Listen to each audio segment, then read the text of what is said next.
Despite beginning as a series of lightning strikes by the Germans into France, the war stalemated in the fall and early winter of 1914. The German dash to take the French capital of Paris was thwarted as reinforcements were rushed to the French lines in caravans of Parisian taxicabs. With their offensive blunted, the Germans dug in to consolidate their gains and prepare for a spring offensive.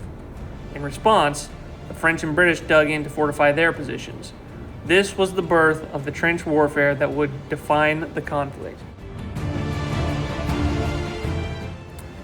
Each side of the war did their best to demonize their enemies. Stories of German atrocities in Belgium would stoke the fires of hatred in the Allied populace as massacres of entire villages or the execution of nuns spread over the wire services. Unfortunately, most civilians and new recruits didn't realize that these stories were largely fabrications with no basis in reality. At the end of the war, when the truth came out, many people grew distrustful of stories of German atrocities, considering them to be little more than a manipulation of their emotions.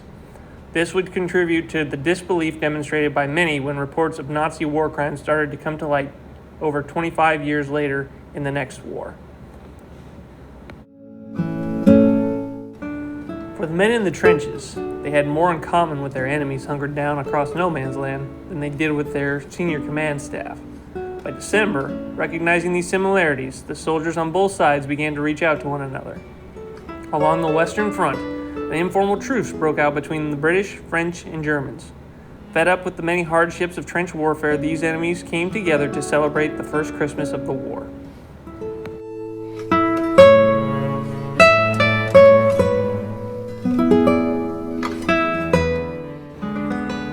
To the dismay and anger of generals from all warring nations, their soldiers left the trenches to meet their enemies face to face, not at the point of a bayonet, but with open arms.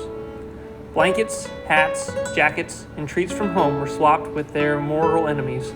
One British officer even ran into his German barber and got a haircut in the middle of no man's land.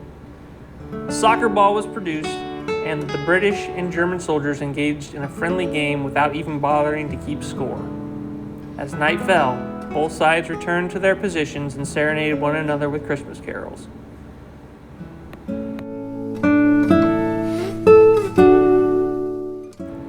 Given the opportunity, these men chose not to meet with malice in their hearts, but with charity.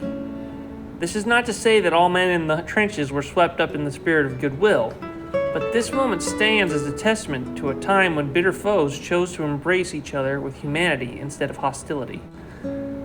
The Allied and German commanders were enraged.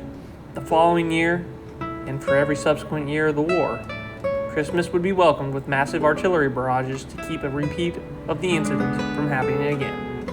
And so the war ground on.